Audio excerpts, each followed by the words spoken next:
pull up Twitch. Oh, yeah. So we There had we a are. couple of fun technical difficulties, including the fact that Mark is probably not going to make it. Slacking. He's slacking. Oh yeah. He's probably posting stuff to TikTok right now. Yeah. Part 18 of his Star Trek Captain's Chair Restore. How to do a restoration with Right. no power in Texas. Exactly. Yeah, I think I have the wrong Chrome browser open and everything. It's one of those nights. This weird crackling in my ears. It's kind of funny. Oh, you sound great. It's almost like there's little those pop rocks are just going off at random spots in the room right now in the earphones. It's very, very odd. But Bad connection?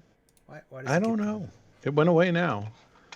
Probably just too many windows open. Let me close some stuff here. I don't need SolidWorks, Eagle, and Chrome open at the same time.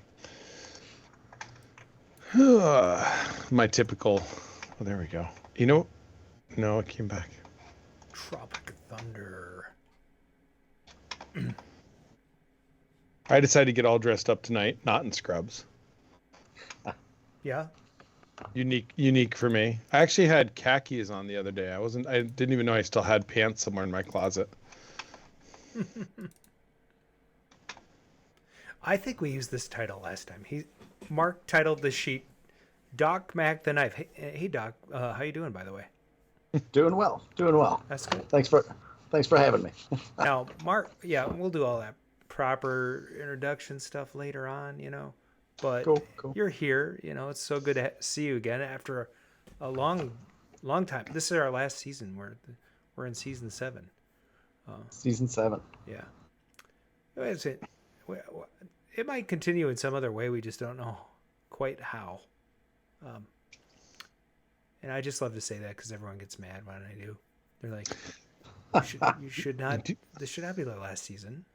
We have the perfect spot for it in the new arcade. Oh, for a live show in the arcade?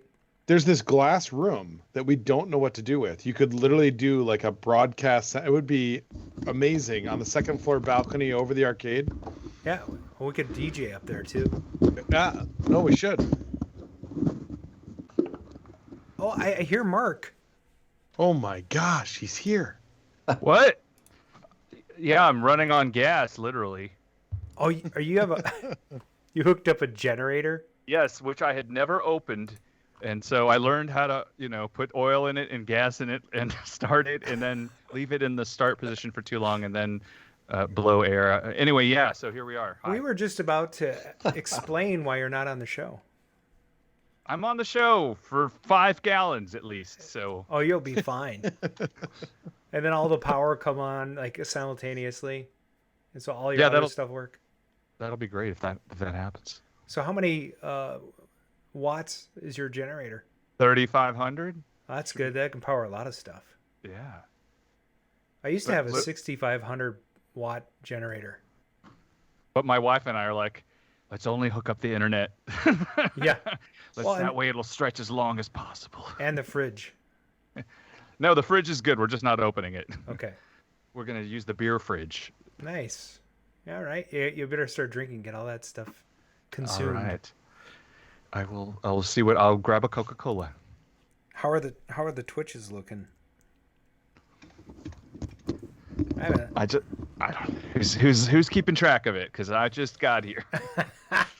There are about 10 people in the chat. We've got Juanella, Giraffe Snat, Doc is in the chat, Jeff the Guru, Kata, Mike Page, Mr. Peabody, and Rogue Girl.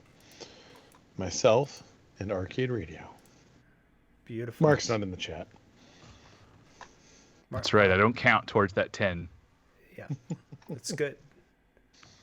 Yeah.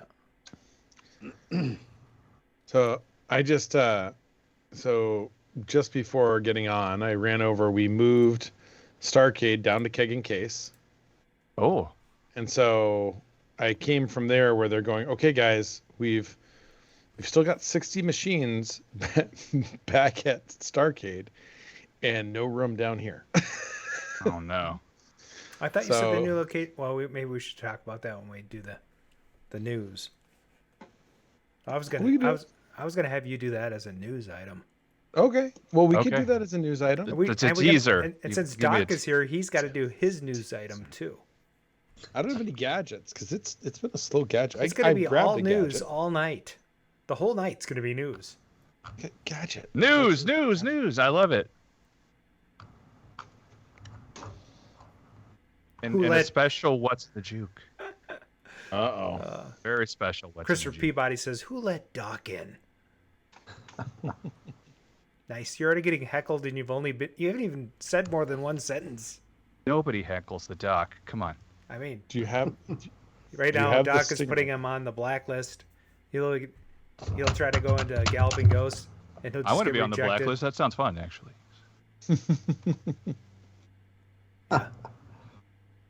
Have you ever watched Blacklist? That's a pretty good show. No, I've got 10 seasons to be entertained with. I can't. Yeah, is it 10 now? Wow, it's an insane amount. I can't believe that. That's a decade of a show.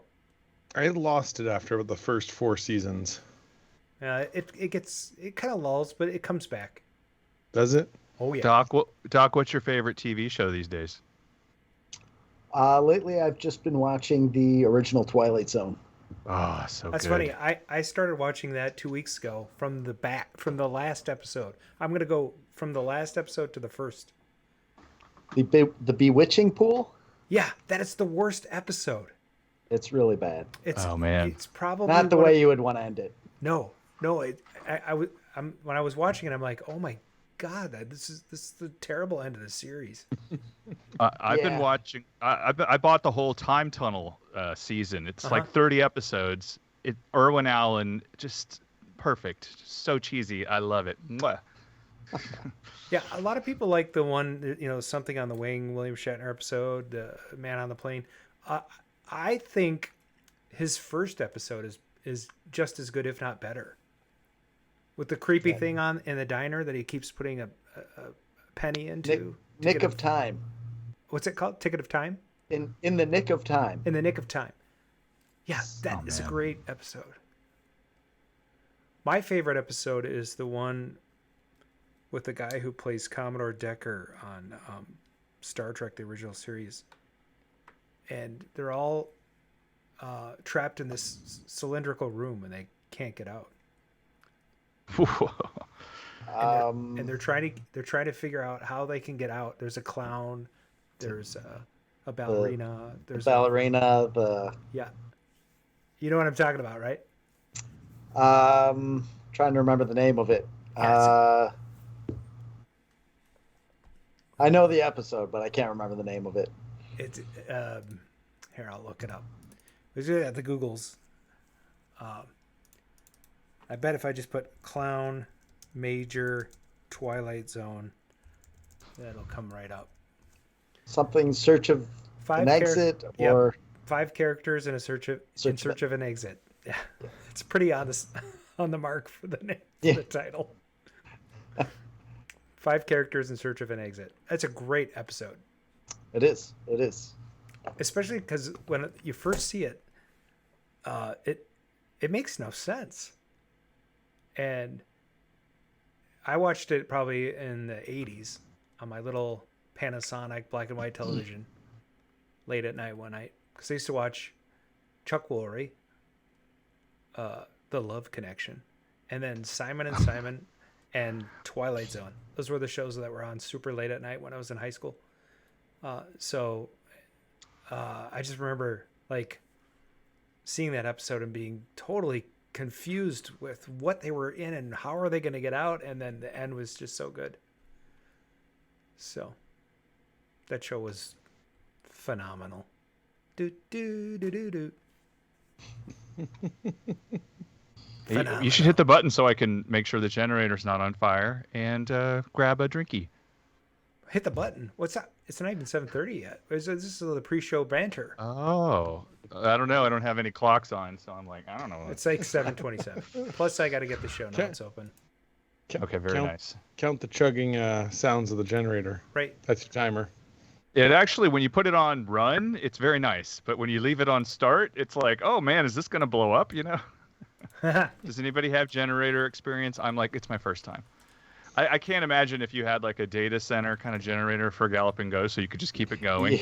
Yeah. That would be amazing. I would pick the ones that I want to keep going mostly, but are the more desirable games closer to the entrance, or are they further out back, or is it just a mix? It's all mixed. Oh, okay. Everything's kind of everywhere at this point. Cool. Very cool. Well, I don't want to eliminate all of my interview questions. Sorry. So.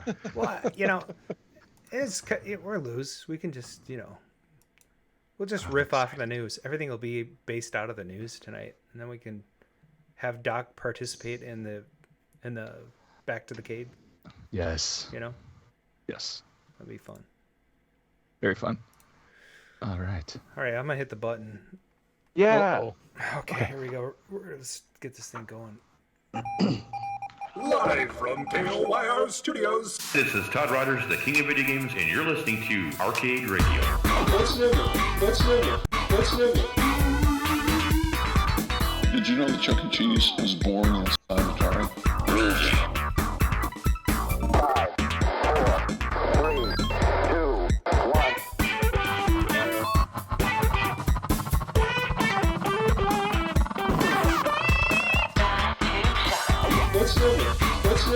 What's new? God, I'm sick of that question. No matter what I say, it draws controversy. Get down. Videomania has gripped the universe. So what's the score? Roger, 0J, and I feel fine. Is there anybody actually... Cut that guy off. Hey, thanks for listening from the Arcadosphere. This is Season 7, Episode 15 of the Arcade Radio Podcast. Today is Thursday, June 8th, 2023, and the time is now approximately 7:30 p.m. Central. I'm your host, Adam Allen. I'm joined by my co-host, Mark Zoom Shields, and last and least, Paradise Arcade Shop proprietor and part-time Speed Force. It's Bryan Thurston Howell Armitage III. And tonight, returning to the Arcade Radio, the Arcade Radio stage, if you will, the airwaves, the airwaves, quote unquote. You've heard of his megaplex arcade Galloping Ghost. You've heard of his efforts to keep vintage retro arcade games from being lost to the ether. His leadership in the arcade community is undeniable. Ladies and gentlemen, a warm round of applause for the one, the only Mr. Doc Mack. All right. Welcome back to the show, man. Thank you. Appreciate you having me back on. Well, we just like to hang out with cool people, and you're really cool. So, although I don't think you're a trendsetter, and I feel like I should have some gloves. Because every picture I see you in, you've got the gloves. I have some gardening gloves. There they are. In real life, the burning question is, do you sleep with those gloves on?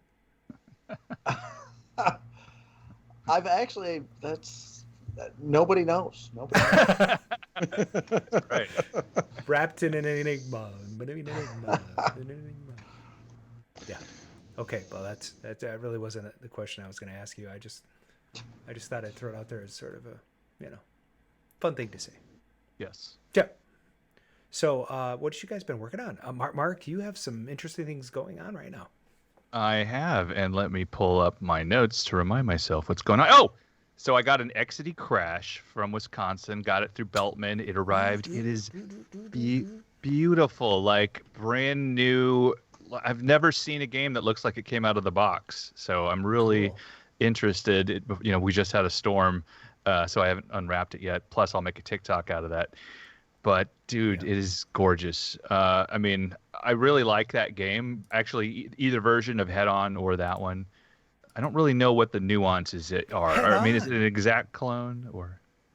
Head On. head on. Remember that stuff that you could stick on your forehead and would make your headache go away? Does it work? No. It was like a glue stick. So that's outside, and sitting next to it is the Star Trek cockpit, which still needs, I think, another round of retro bright. It is very close to, I think, an acceptable color where I can put it back on, and people would be like, "Oh my goodness, it's, so bright, like it's 1983." Ow, that's been a fun experience because you kind of like learn how to massage it and get it to, sort of do what you want, and it hasn't really damaged. It hasn't made it like crusty or anything. It's like still very, very nice. So and I have all the parts back. I think even the elusive Tog is going to send me the little overlays for the control panels that I have. Tog, this old game. I know is it okay to talk about that here? No, it's not. And then other than that, I finished renovating. This is the non-arcade stuff, but I finished renovating our bathroom, which has been 6 years in the making. I just never put in like a medicine cabinet and a place to put like towels. And so I was at IKEA and I needed something, and I'm like, oh my God, I'm just gonna go buy it and we'll just do this. So now I have my own. I'm like grown up now. I'm like out of college. I've got my own medicine cabinet. My wife is like, "Booyah!" I don't know what that means, but she keeps coming up to me and yelling it. Booyah! Yeah. That's from a commercial. There's an old guy on the ice. Oh, so I fixed it to where now I put an Alexa in the bathroom, and it doesn't have like a camera or anything, but it's the new one that can sense you being there. So like every time she goes into the bathroom, it doesn't really know that it's her, but every time she goes in there, it yells, "Diarrhea?"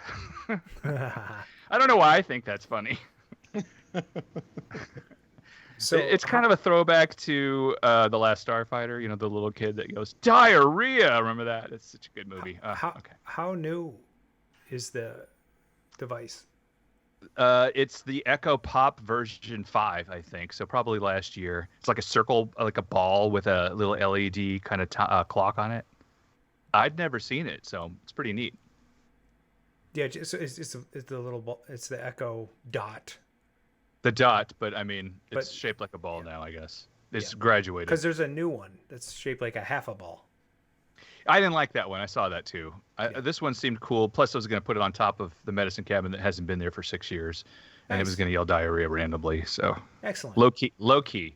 What are you working on, sir? Well,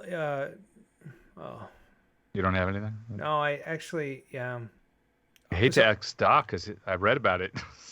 So I've been working on my internet in the house. I upgraded everything this last week, which is always a risk. Oh, so are you on Giggity bit? No, I mean I guess I didn't upgrade the internet, but I upgraded the Wi-Fi APs. I've got Ubiquiti 6 Pros now, and I've got a Dream Machine, and I got rid of my Google Wi-Fi. What's your Wi-Fi network name? Do you have anything interesting? Yaboom. My SSID, you mean? Yeah, your SSID. Yaboom. It's YABOOM, which is a nickname that my cousin gave me when I was a kid because he couldn't say Adam. So he'd say, "Is Yaboom coming over?" Wow. So Yaboom has been a name that I use for stuff all the time because it's never used. So. No. Mine's like Batcave, Gotham City. I've got like all sorts of Batman references. And if you visit, all of my computer host names are named after robots. Oh.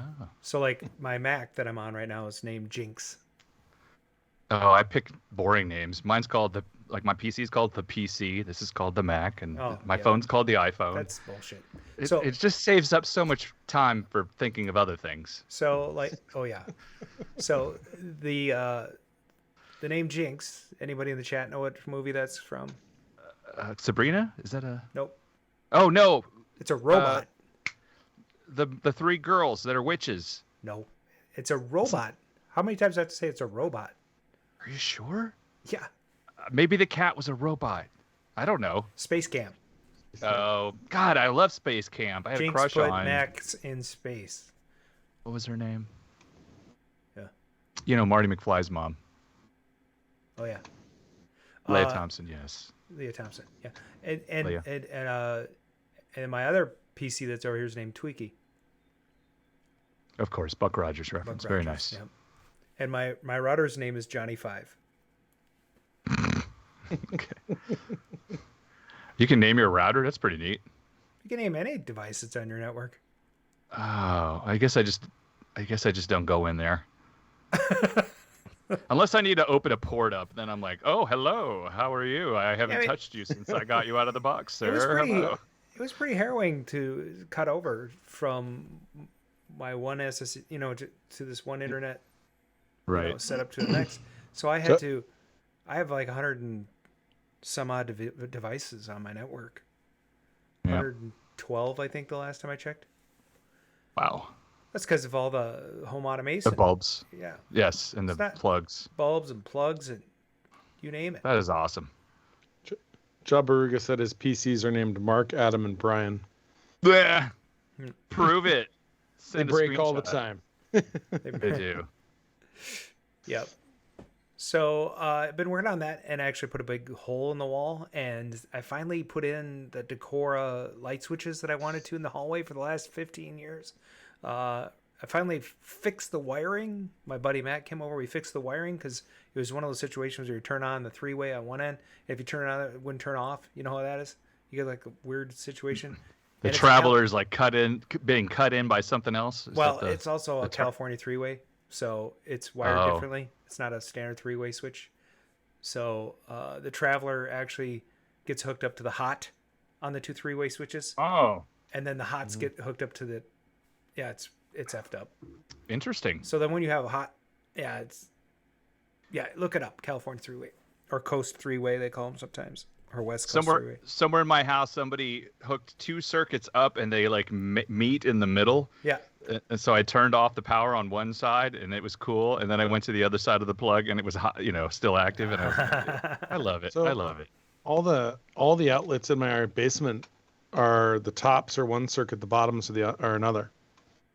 Interesting. Is that arcade specific or just somebody like was really cruel or?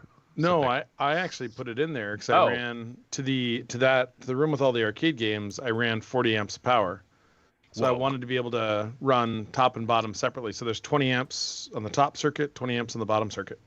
Mr. Peabody says he likes three ways. Doc, with all Doc probably has to do stuff like that. And do you do amp math or?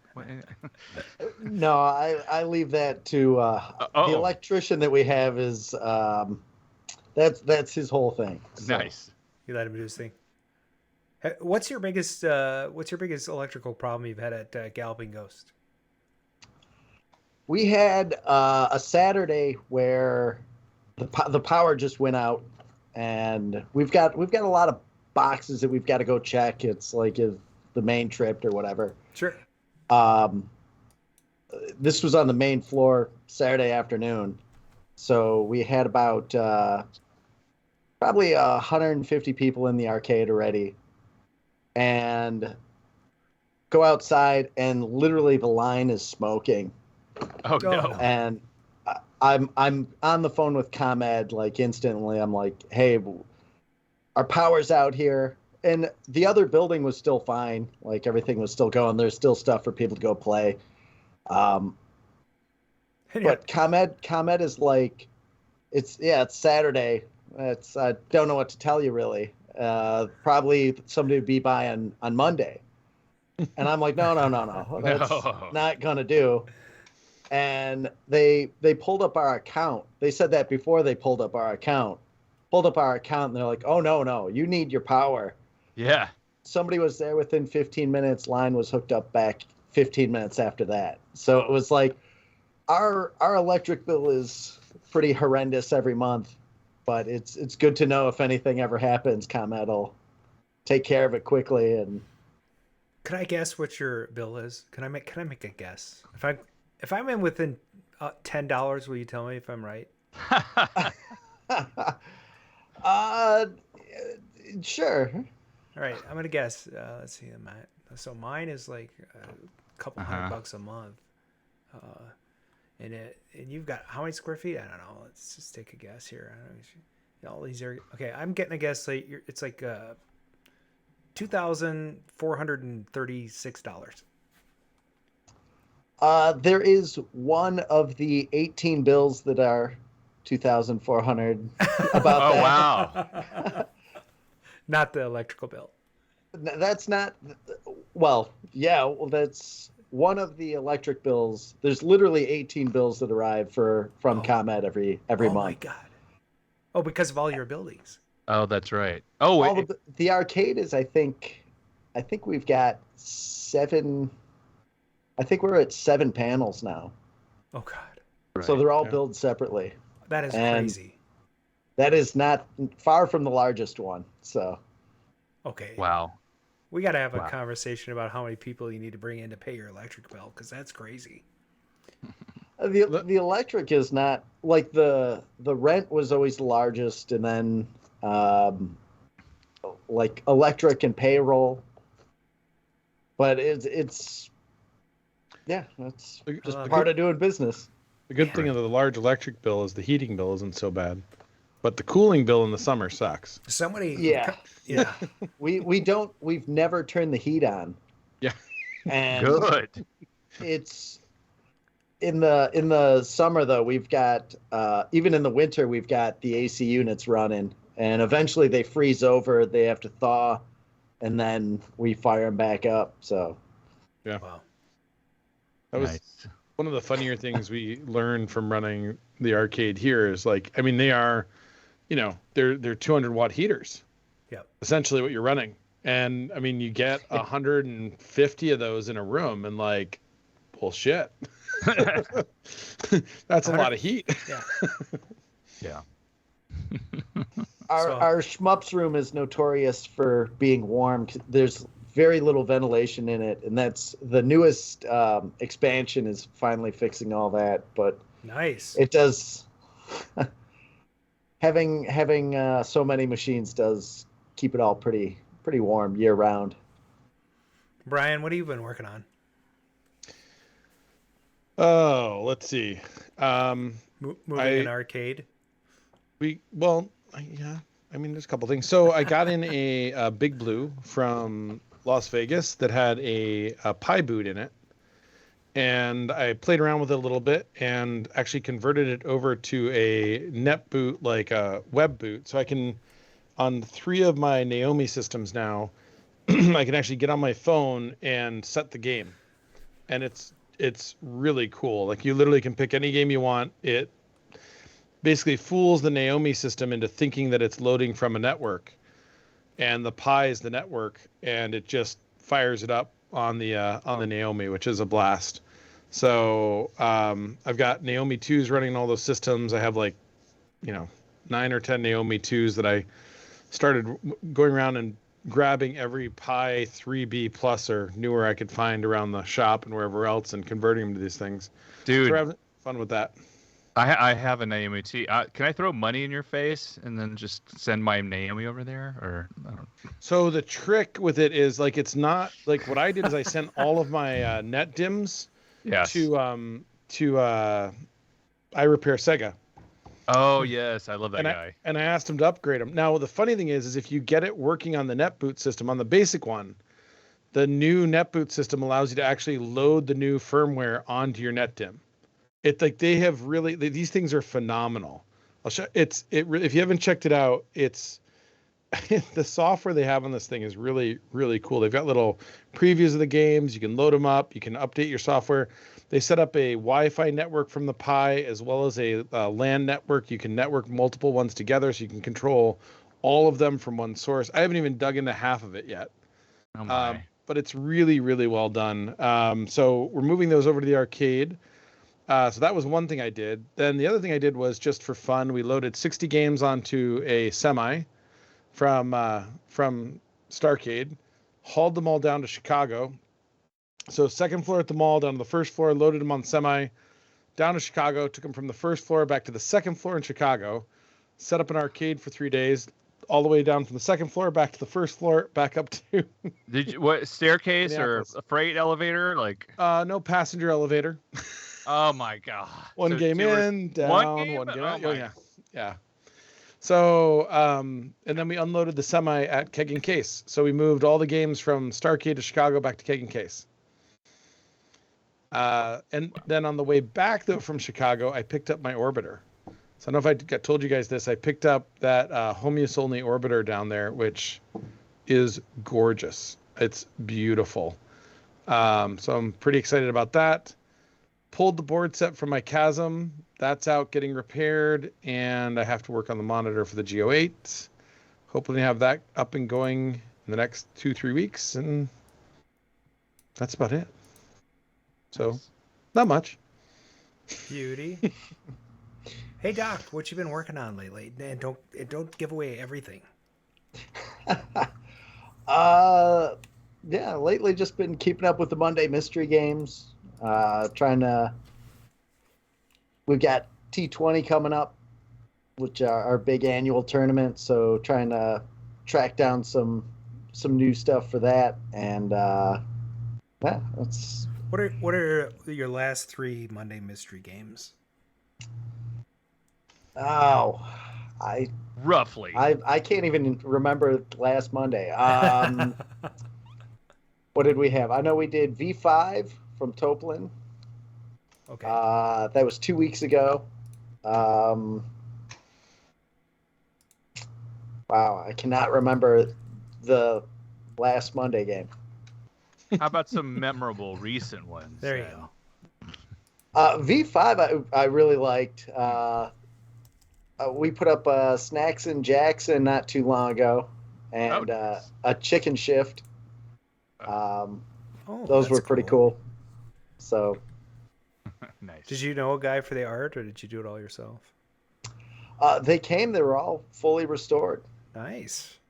They were everything like, I believe most of it's original on it. So cool. They were very, very clean. I'm still amazed. I just don't know where you get all your games. You do live in Chicago, though.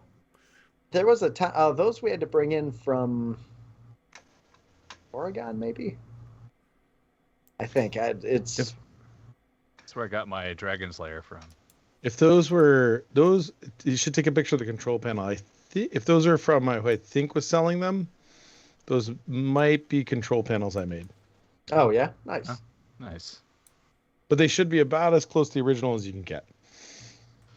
If you did them, they look great. Thank you. God. They do look good. They look like they're screen printed, actually. Oh, nice. All right, so I think we're on to. Oh, there it is. There we go. Nice. Yeah. Show and tell. This game is weird. Awesome and weird. Actually, most of the Sente games are weird. I mean, to me, they're just a little. I love them. Yeah, they're great. I feel like I remember being a kid and going up to a SAC 1 and just going, oh my God, I'm like in a little room, and this game, it was the pool game, I'm like, holy shit, this is amazing. And then, I had just read Electronic Games Magazine, so I'm like, oh, I know what Senti means. It's how you beat the guy, and after he says Atari, you say Senti. Mm-hmm. Anyway, and then I went to the mall, and then I sat down by myself. Anyway, what's up? So, are we seriously not doing gadgets tonight? Are we? I mean, I have the only gadget I have, which actually I was going to share. Don't show it. Yeah, I got to do the. I got to run the his bumper. It's not even. All right, he can run the bumper. It's a I boring always gadget. felt that the true stars at Atari was engineering. Oh, you're an inventor. Yes, I am. What have you invented? A lot of things. Like a lot of things. Like things that you've heard of. Like? Well, things that you will have heard of, okay? Patents are pending.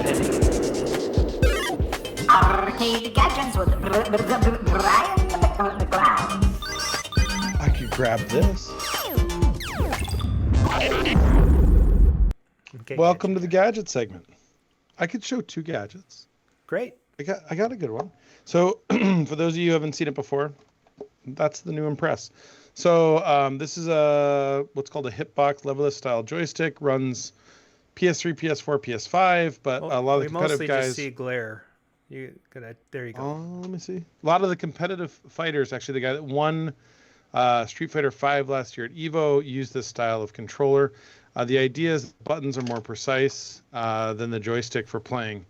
One of the big new things with this one is we had USB-C. Now we've got this nice little tethered USB-C connector that prevents people from breaking the connector on the top. Anyhow, this is the Combo Breaker one. I don't know if you can see the graffiti on here, but they come in a bunch of different styles. The one thing I was going to show you guys with this, which actually was kind of fun, and this is really all that I have for gadgets today. I'll make sure that you can actually see this. We got this really cool version of a PCB where it's a black PCB with copper trace and clear cover. So it really looks amazing in person. So we're playing around with this for some different stuff. Might do a few boards. You might see some stuff pop up like AR2's rebuilds or MCR rebuilds with this. But we've been playing around with some different PCB things, just have some fun. So That's cool. I love Outside it. What's that? I love it. It's good. It's great. Let's do some news. Good evening. The arcade news, arcades, pinball, industry alumni, arcade openings, selecting, celebrities, world record holders, operators, coin-out, conventions. The arcade news. We interrupt the ventilated electric. And now, the arcade news with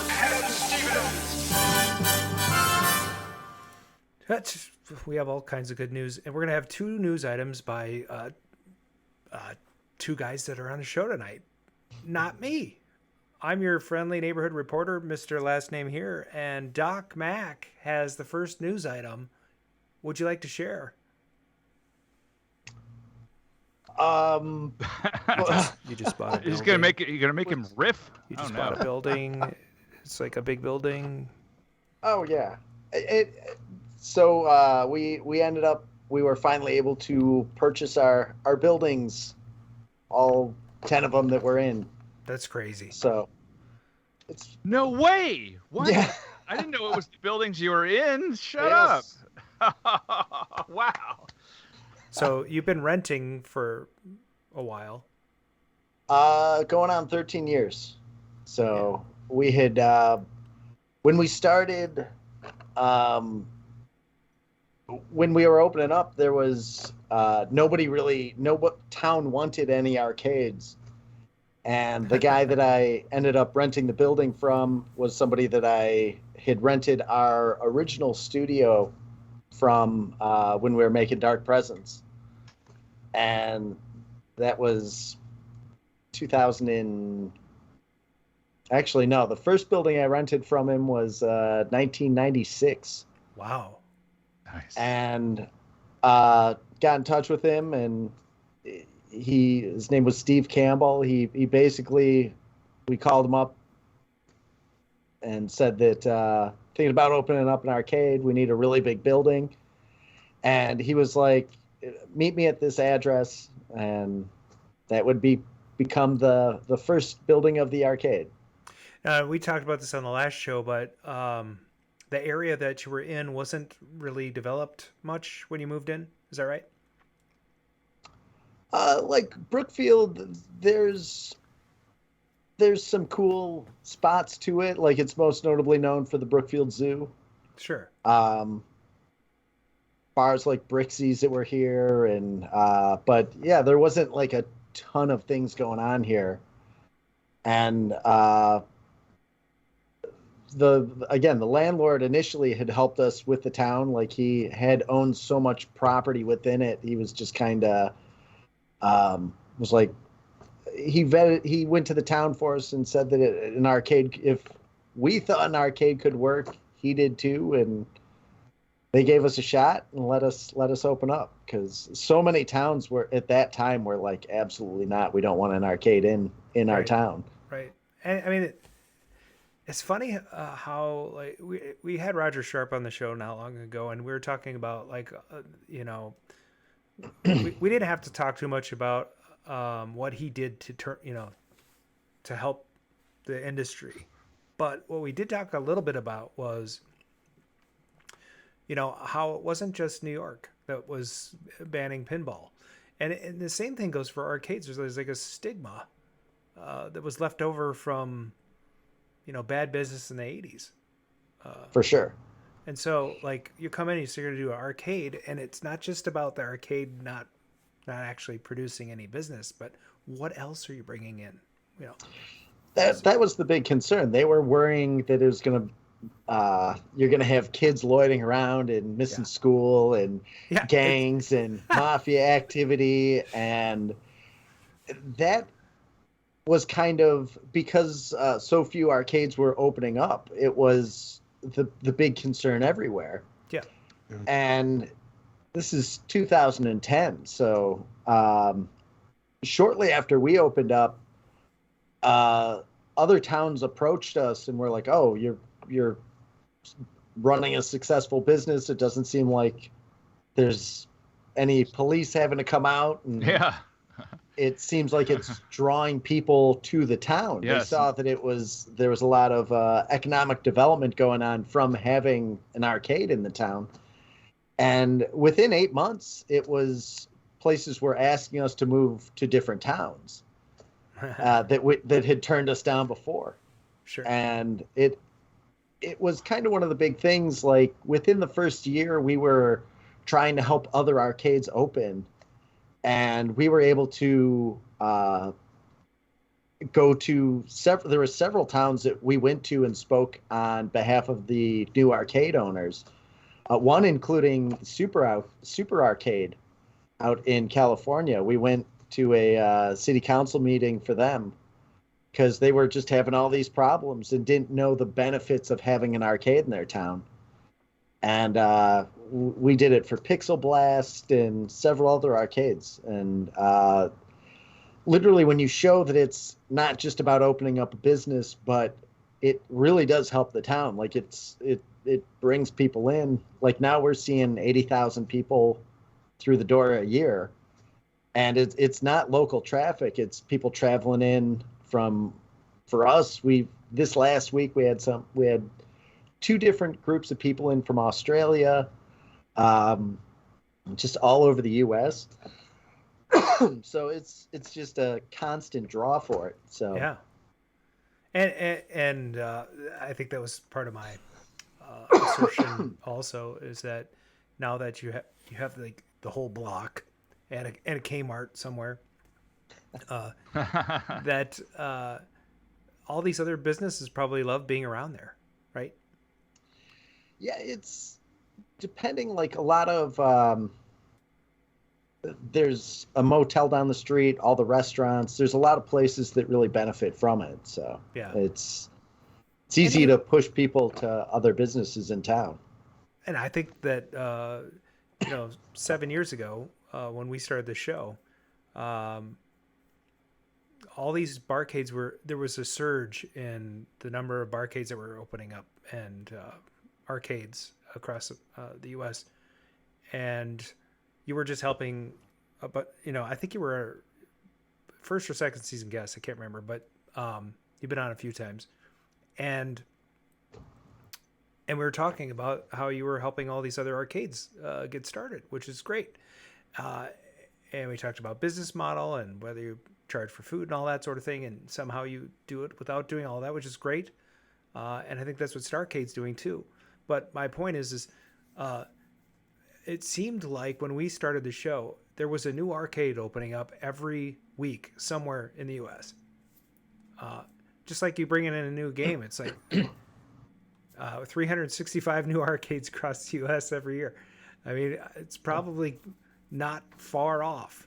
I don't know how many succeed, but there's, it's an amazing accomplishment what you've done to keep Galloping Ghost going and have this gigantic. I mean, you're basically the world's largest arcade now. I'd say quite handily. The Rob Burke just opened up a new arcade in Ohio. Yeah, that is massive. He's got 600 plus games, so it's we're still the largest for now, but you never know who could be coming up. So speaking of coming up, Starcade, our local arcade, was in Roseville and recently shut down and is moving to a new location, and our in the field reporter Bryan and part owner of Starcade is here to tell us about it. Yeah, so sorry. the mall, basically, we were on a rev share, which was amazing through COVID, doing really well with kind of what the cost was there for the locations we had. And the mall has decided to do something else that they have not disclosed to us yet. So they told us they loved having us. Thank you. Bye-bye. Close up by the end of June. Oh. And which was at first was a little disconcerting.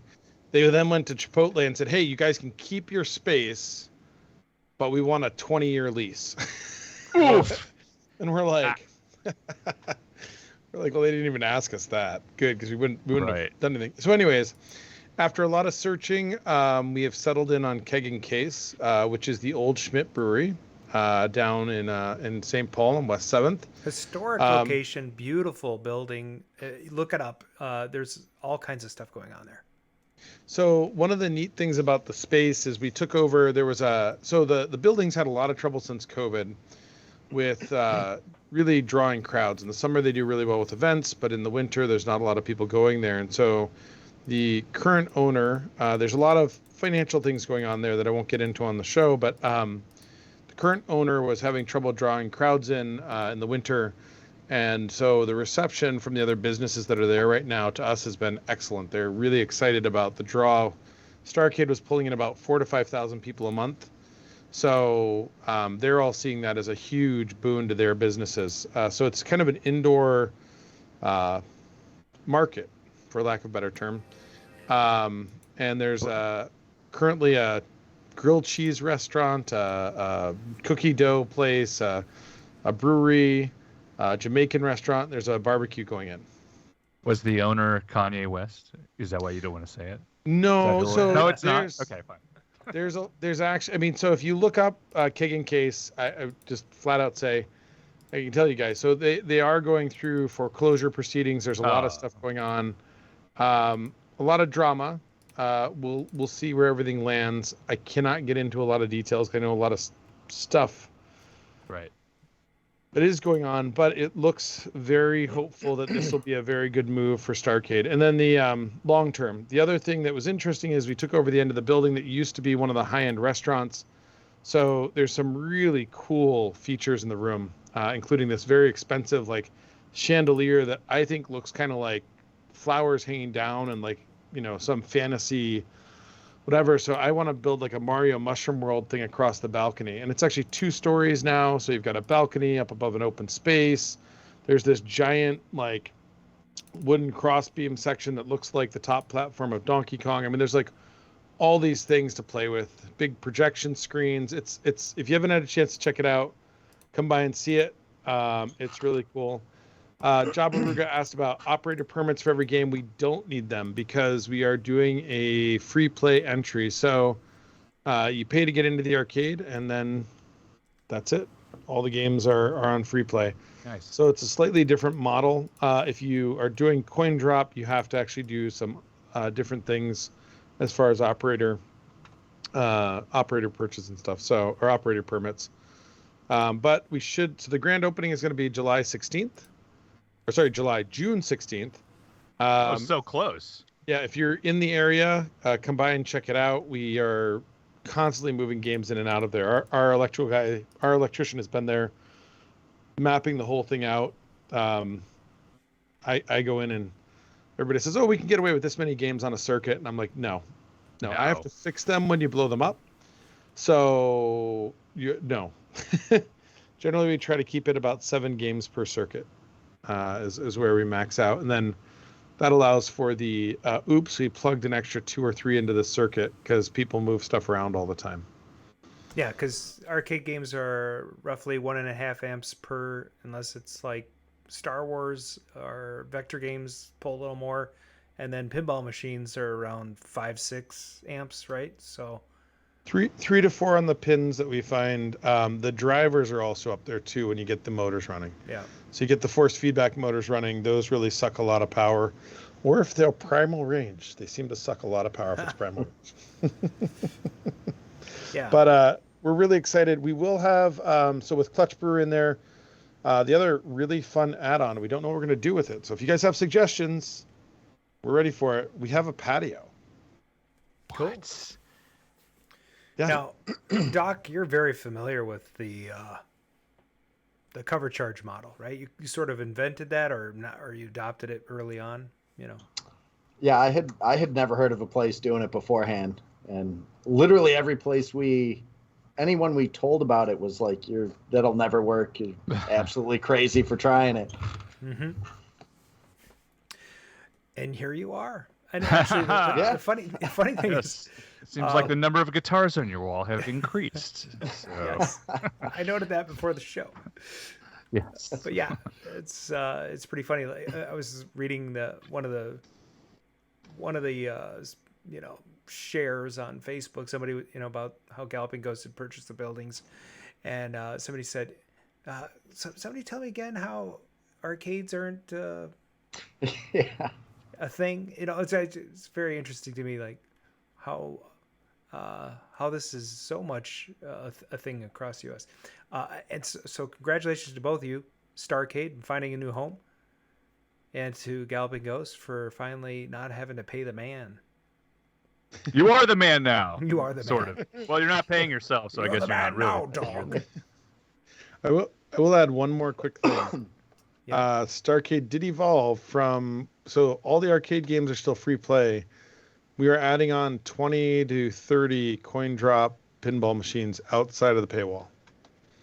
So if you go to Keg Case now, there are 2 large sections of pinball machines being added on in the building. We're hoping to run some tournaments and some other stuff there. That's a great idea. That is good. I think pay model for pinball is a good idea. Is there going to be like a little grandma at the edge of the pinballs to stop people from going over to the fun free arcade games, or no? No, no. So it's all no. So the way the market's set up, the pinballs are actually in a separate section. Ah, okay. So they're out where you can just walk in and play. 5-watt coffee is there, so you can grab a coffee, grab a beer, whatever you want, and play pinball. Nice. It's a really neat setting. 5-watt has a couple locations, don't they? They do, and actually their coffee is pretty good. Yeah, I've had it. It's good. Really, I think I know of 3 locations now that you mentioned Keg Case. At least they used to have one over in South Minneapolis, and then they have another one over in North.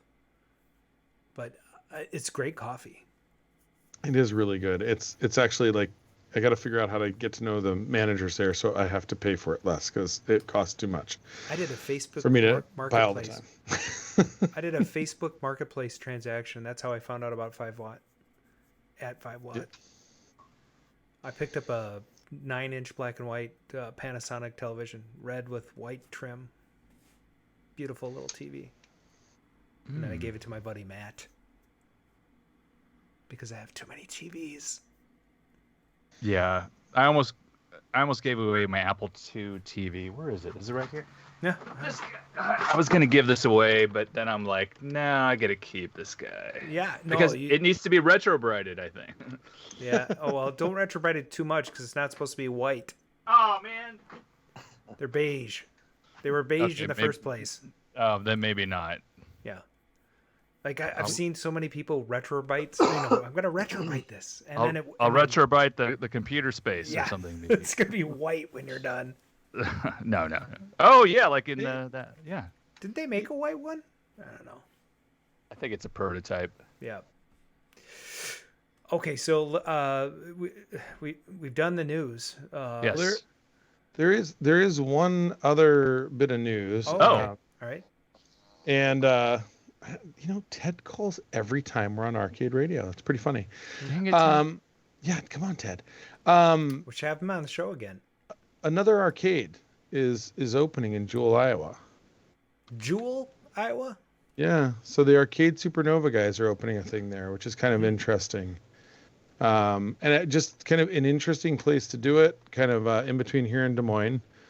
But we're talking about arcades opening. They finally have gotten a building. They did a bunch of different places around the country, but they're putting together some of their collection and opening something up there. And then Doc had mentioned Rob Burke opening anything out in Ohio. So we talked about arcades opening all the time. There are Doc buying his place. We're moving to a place. 2 more arcades opening. I mean, all this has happened, like announced in the last 2 months, really. Yep. Burke's place has been in the works for a while, but it's become a lot more public in the last 2 months. So, cool. Anyhow, just chiming in on that. Go arcades. Who knew that we'd be in our Nice. 50s or our late 40s and there'd be all these arcades? It's incredible. There's definitely a gap. Yeah. It's between There was my a ears. there was a desert of nothing for a long time.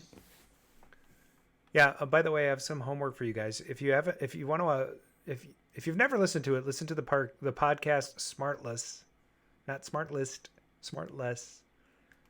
Jason Bateman, Will Arnett, Sean, something or another from Will and Grace. Oh yes, that man. Yeah, of course. They are hilarious together. All three of them are fantastic. And beautiful. They adopted our format. They have 3 guys, and they always have a surprise guest. Nice. What? Yeah. And sometimes the guest is no good. Unlike tonight. No, tonight this is the best guest. Yeah. I'm getting my flashbacks.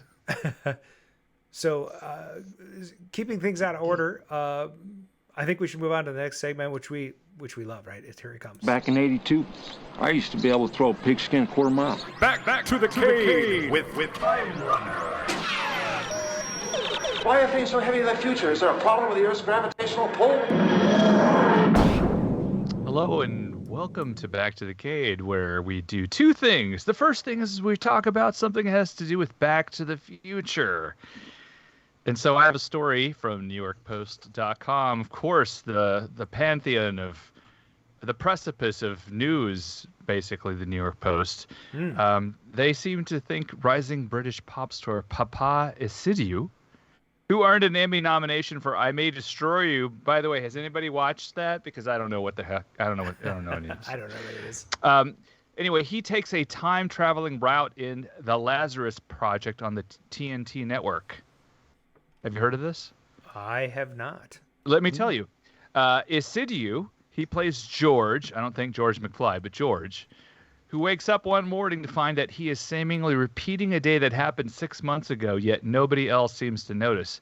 He thinks he's losing his grip on reality until he learns about a top-secret international organization called the Lazarus Project that uses time travel to stop mass extinction events. So, yeah, he's told that the world has already ended several times, including once in the 60s when Russia and America launched nuclear warheads at each other.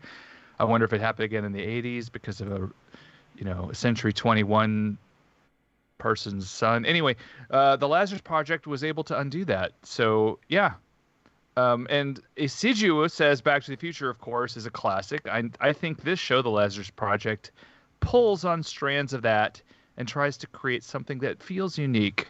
There's sci-fi elements, romance, action, thrilling.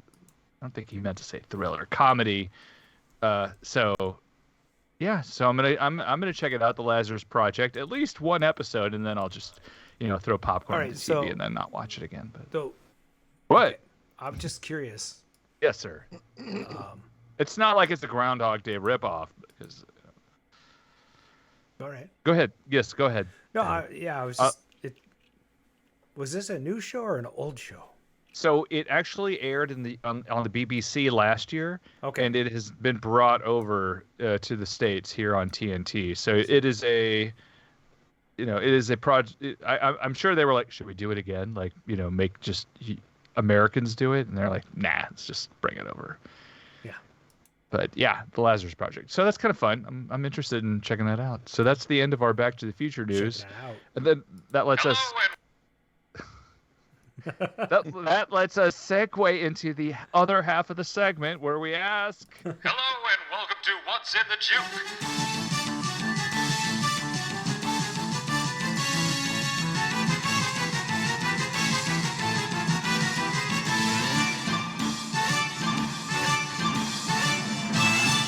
Well, at least the clip wasn't missing this year. This episode. That? Yeah. Oh, nice. Yeah. Well, welcome to the Season 7 edition of What's in the Juke. It is the game within a game within a podcast. Today, we feature super short, isolated, audio-only tracks, a cappella, if you will, with a common theme that is sort of engineered towards Doc Mack. Anyway, hey, if you can guess the title of the song, you will get half point. That's correct. If you can guess the name of the group, you will also get full point. No. Half point. Yes. But if you guess both, full point. Exactly. Thank you, sir. Bryan will be your scorekeeper, so please feel free to throw compliments in his direction. Last but not least, if you don't know either, please fight it out amongst yourselves. That's it. Fight it out amongst yourselves. I'm gonna dock points for if you get the artist wrong. Or if you say the artist's name too early. And we're gonna put Doc in the one of the players' chairs. You get to participate, and if you kick everybody's ass, even though you have like a 5 or 6 second advantage, we're fine with that.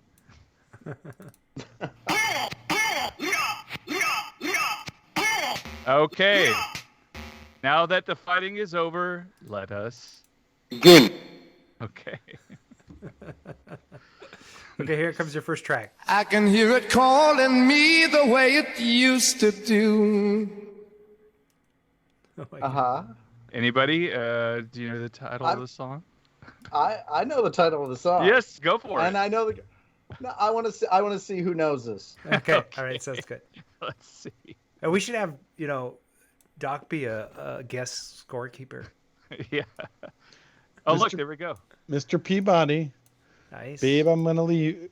Babe, I'm going to leave you. All right. And Billy Seven had it with Rob Plant, Led Zeppelin. Nice. By the way, shout out to our chatters tonight. We have a bunch. And some we haven't seen in a while. Big Bad Brad Hayde, it was good to see you again. Jeff the Guru. Joe Drosen is back. Commander Root. I haven't seen Commander Root in forever. I barely remember him. Andy Sate. And Billy Seven, welcome to the show. Michael Page. Mr. Mike Page. Oh, I like Mike Page. Mr. Peabody. Cool. Rogue Girl. Oh my God, there's so many people in here. Santa Ray Page. This is great. Kata. I think we got some Doc fans in here tonight. Anyhow, all y'all, welcome to the show. This is What's in the Juke. It's our fun little game with the chatters. And we're off to a good start with someone getting a half point. Half point. I think whoever... Billy Seven, Mr. Peabody. Yes. If these are going all the way, I think they're going to be going. I think whoever... We'll give free day passes to whoever's... the whoever's winner? Guessing right. All right. Yeah, to the winner. Okay. There we we'll go. give a Galloping Ghost gift bag. All right. Sweet. All right, here comes your next track. I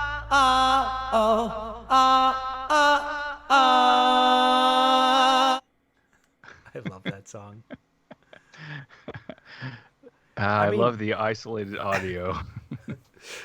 My guess is Doc is not playing anymore now. No, I think he's enjoying watching. I want to see Mr. Peabody with Black Dog, half point. Mr. Peabody with Led Zeppelin, 1 point. Full point there.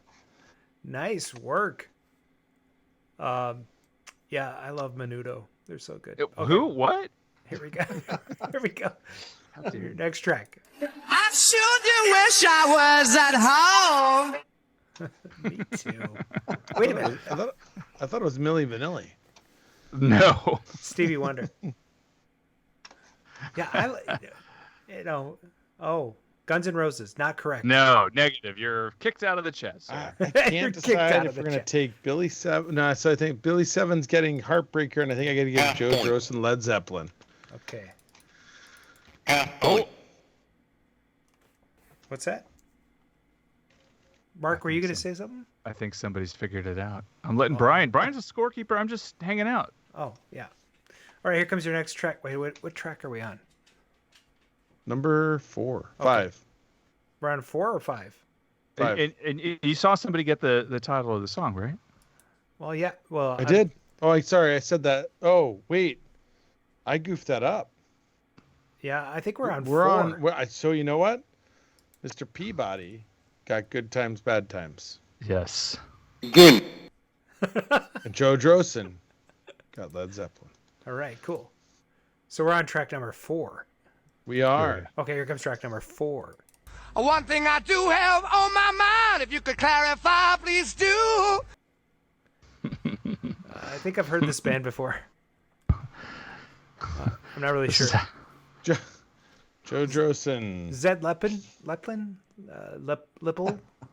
Joe Drosen with the name Mr. Peabody with Heartbreaker. So what you guys didn't notice is I goofed it up and looked at, for those of you who didn't figure out on the last one, Mr. Billy 7 said Heartbreaker. I gave him the point, but I skipped the line down in my little list here, and it was good times, bad times, which is why I was getting confused there. So, moving on. That's why I asked which one we were on. Okay, next one. One up in the way. Weird Al Yankovic. That's it. That's all you get. Weird Al Yankovic. I've heard this before. Play it again. Play it again. Yeah. Yeah, that's definitely Weird Al. Joe Drosen with Led Zeppelin. Half point. Oh, jeez. I don't think this is a deep cut. I mean, this is a popular song, but I did pick a weird part of the song. Sorry. There's other stuff usually playing when this happens. One up in the way. I think I'm just gonna keep that as a clip on the show.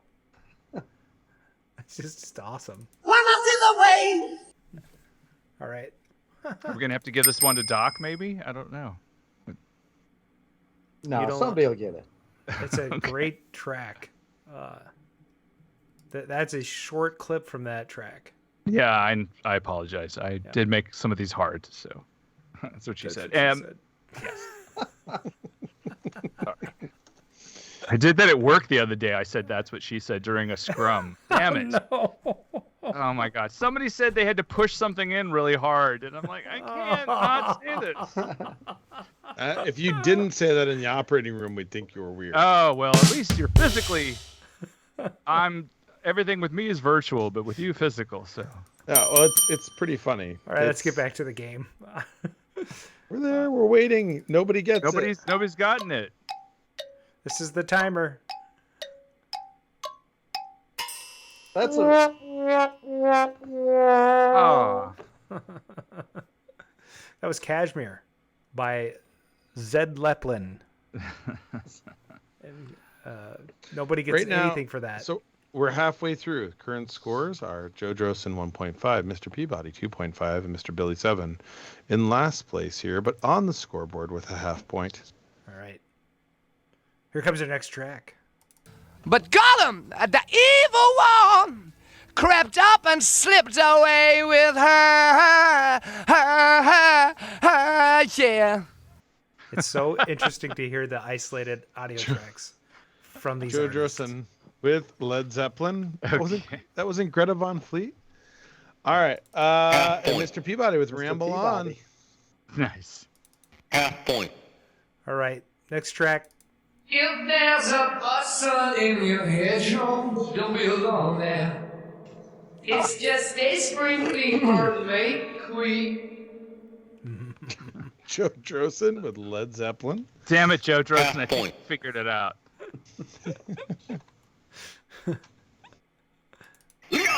Mr. Peabody with Stairway to Heaven. He's kicking. Nice. All right, here comes your next track. So now you better stop. Rebuild all your ruin. Peace and trust him when the day despite all your losing.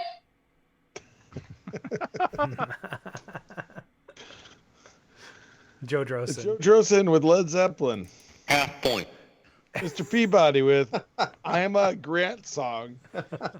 Close enough. I mean, all right, we'll give you it phonetically. Oh, and he came. Yeah, he did man. it. Yes, good job.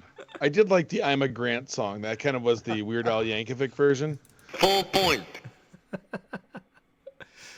All right, here comes your next track. So if you wake up with the sunrise. Whoa, this is going to be flagged. And all your dreams are still as new. It's really too bad that. Joe Drosen with Led Zeppelin. Yeah. Everyone else is just giving up at this point. Mr. Peabody, with what is and should never be. Nice. Half point. For both Make those this fellas. next one worth 5 points. This next one's worth 5 points. Ready? Okay. 1, 2.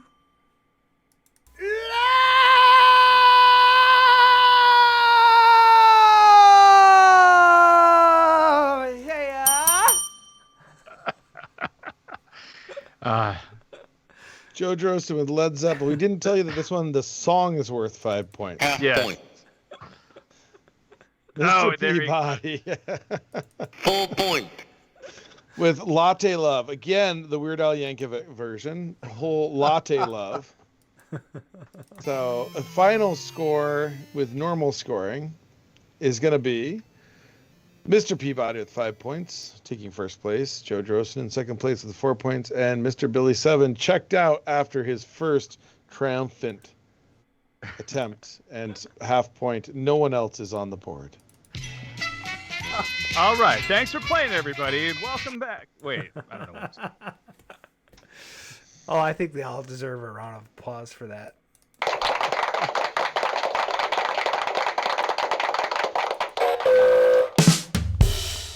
Lovely. Hey, we need to check the voicemail. Oh yeah, I forgot. We have a phone number Right, and stuff. People call us. What is that phone number? Anybody know what that phone number is? 548 game or something. Yeah. We should check 612 548 game. 612 Yeah, there you go. 548 GAME. Call, text, leave comments on the text line. That's or text us at. Oh, did I say? I meant text us. Yeah, you could text us. Nobody's ever texted us, by the way, ever. Actually, that's not true. I texted us. Yeah, but that was a test. That was a test text. Doesn't count. What do you mean it doesn't count? Doesn't count. It counts. All right, let's check this out. Okay.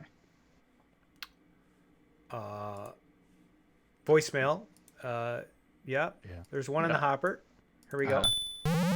Thank you for calling 612-548-GAME. This is RcadeRadio. Please leave your message after the tone. Hey everybody, it's your buddy, Bob Zorzadek, control panel expert and technician. Hey wow, it seems like it's been a long time, right? And hello to Dr. Doc Mack. I bet you don't know what he's got a doctorate in. You know, well, I'll tell you. It's being awesome. Yeah, he's also a fellow time traveler from what I understand. Yeah, we go way forward together. You know, like years. Anyway, yeah, I wanted to call in and let you know I had an idea for 3 video games to get you past those 1,000 machines. The first one is Breaking Bad, the video game. Yeah, the premise, it's really simple. You drive around in a Winnebago, okay?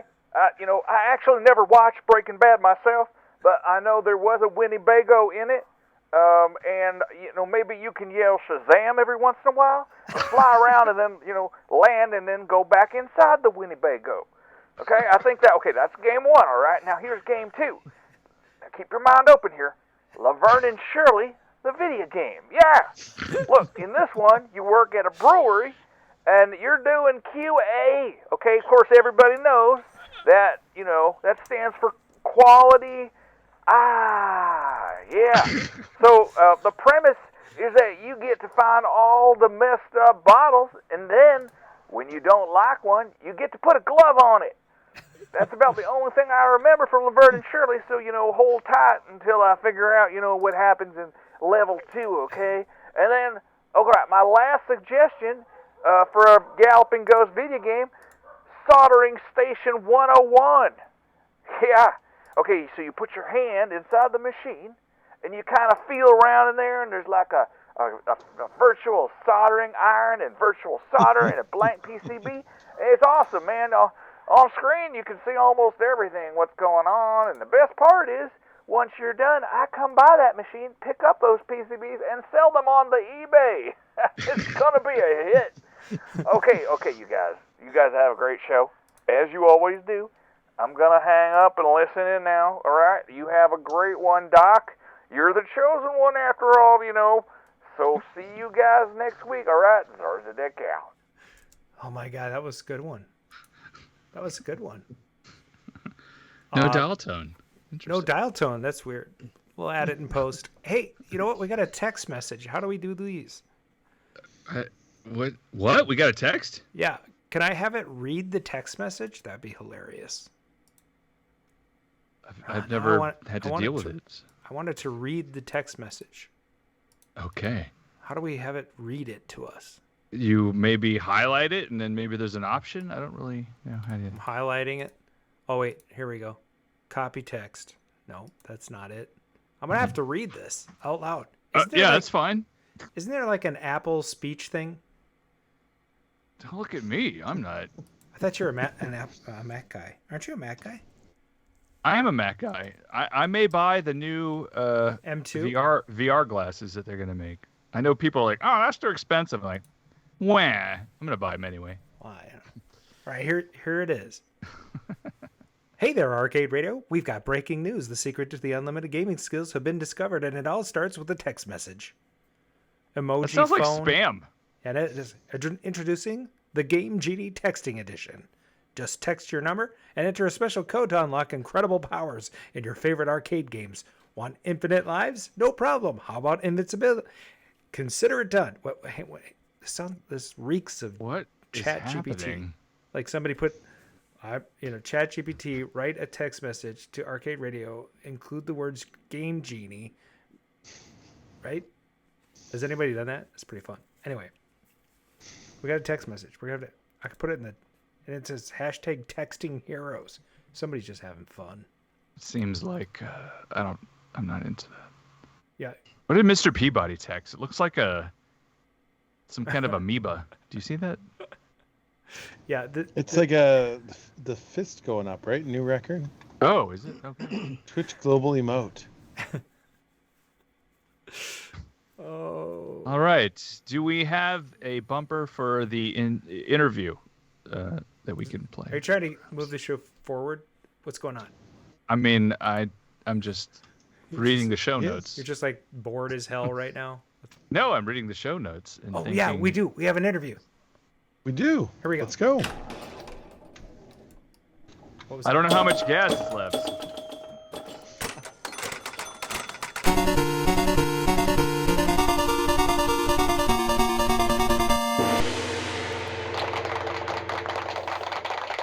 Oh, let's welcome Doc Mack back to the show. This is the interview portion of the show where we, gush about how much we love you and ask you questions, and then you answer them and things like that. We like to do that part, So, anyway, it's great to have you back. We've already introduced you a few times, so and we talked a little bit about your building project, buying the buildings that you're in. That's pretty awesome. So. Mark, what's your next question? My first, okay, so how long are you going to stay in the existing buildings? And like, if you leave and move to something else, like, tell me about that. What's your initial impression? And feel free to change your mind. I mean, I'm not trying to lock you in on anything right now. We've had about a year ago, we had a pretty sizable offer to buy everything, and turned it all down. Then I was saying earlier how we've been offered places in other towns, and it's we're pretty happy in Brookfield. I've lived here my whole life, and certainly it would be quite the undertaking to move 1,000 arcade games. So, and the big problem is we're running out of space. And even with this, the newest expansion, which should be, we're kind of breaking up the next expansion into two parts. The first half will open probably within the next 45 days or so. But then once that's filled up, we're going to have a big space issue because it's already the entire block. So we've got our reproductions company next door, which that's the only building that we're in that we haven't officially bought yet. It was the only building that was with a different landlord. So we could potentially add that to be arcade space. But we're really looking forward to going up with the arcade. So we've already been discussing with the town about putting on a second and third floor, which would allow us to move our Galloping Ghost pinball into the same building, which is currently 2 blocks down from the main arcade. Then we've got several other plans. We've been talking about doing a console and gaming land center. We've been talking about doing a museum, and we could, with 3 floors, we could keep expanding the arcade and have all that all under one roof. So that's kind of we definitely don't want to move, and Brookfield's been great to us, so we're trying to keep everything within like the 6-block radius that we're already in, and keep doing stuff that isn't, just kind of diversifying a little bit, but just keep growing. Nice. And so 6 blocks, you wouldn't consider that a move. It would be sort of like just a sliding over, really. Well, the because I would gladly go. Oh, so it would be just pinball, because I would gladly help out if you had to move 500 or so games. I think that would be kind of a workout. I could use my Apple Watch, but I'm sorry. Go ahead. You were saying? Well, yeah, the arcade would stay where it is. We wouldn't ever move the arcade, but we just want to add a second and third floor to the existing block-long building. Right. So, nice. We'll see. It's construction-wise, it's already more than the 10 buildings that we just purchased. So we just have to figure out how to fund everything. So I have a question for you. You have all this real estate now, and you have all these different companies. And how do you obviously can't manage this all yourself. So do you have like a committee? Like, how do you manage it? It's so basically like the people I get to work with. My one guy, Jeremiah, he's been here for 18 years. My guy, Brandon, has been here for 12 years. Tom has been here for 7 or 8 years. So everybody's doing everything. So they know how I want stuff, and I don't worry about any of it. Everybody's here because they really love working here. Like, so many, these guys are so smart and so talented that they could be working anywhere. And there's not, it's just the right people being here. So it's, sure. I'm involved with all the businesses. There's, I think, 8 businesses total. But everybody makes sure everything's just running. Like if I'm not working at productions, like Jeremiah's making sure everything's running smooth, or I'm not at reproductions, Brandon has it covered, or Kaiju Kobo, or the garage, our guy Joe down there handles that. So everybody's kind of so into it that people can make decisions. We're all kind of on the same thought process, and it just all works from, like, for me, there's rules on everything. And once everybody has the rules, everybody can just make whatever decisions they want as long as it adheres to the rules. Sure. So it just makes it to where nobody really burns out on anything, because if they get tired of doing one thing, they just go down the block and go do something else. And yeah, it's just different every single day. Yeah. So you don't have weird. You don't have your, do you have like daily stand-ups, and like, do you have a weekly meeting? Like, just everybody's pretty much always here. It's not a 40-hour work week for anybody. Yeah. It's just kind of everybody's always around working on whatever they're working on. And it's really, really unique here. We're so selective of who gets brought on And everybody has gone from, like, I look at Jeremiah. He started as an intern here, and now he's heading up like a lot of the design features for Dark Presence. So cool. Same thing, our guy with Brandon, he started just working at the arcade, and now he's our lead artist and lead engineer. And it's just everybody's constantly learning new skill sets. Yeah. And it just kind of keeps making the whole team better. That's very cool. I love that. Yeah, keeps it fun for sure. So I got a question for the two arcade owners on the show right now. What is your biggest challenge with guests? Bryan, you want to start off? Well, I mean, I think the biggest challenge that we have with guests is kind of we obviously don't have, we're at like 180 games, not 700 games.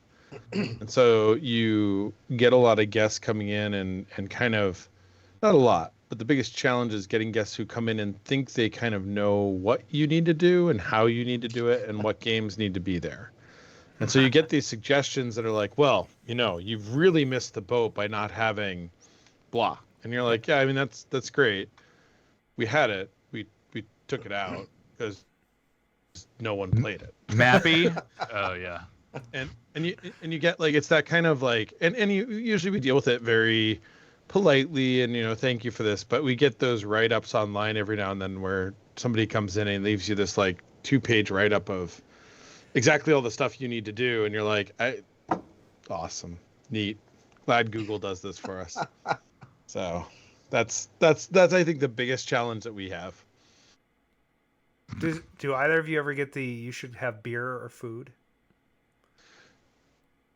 No. So Starcade actually has we beer. Occasionally get it. I've never drank alcohol, so I kind of go into that right away that it's just not of interest to me. Sure. And there's this awesome bar called Imperial Oak right down the street.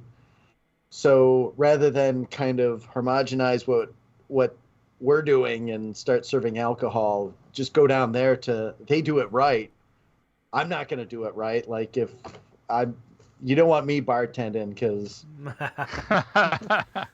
So it's like people think it, and there's enough.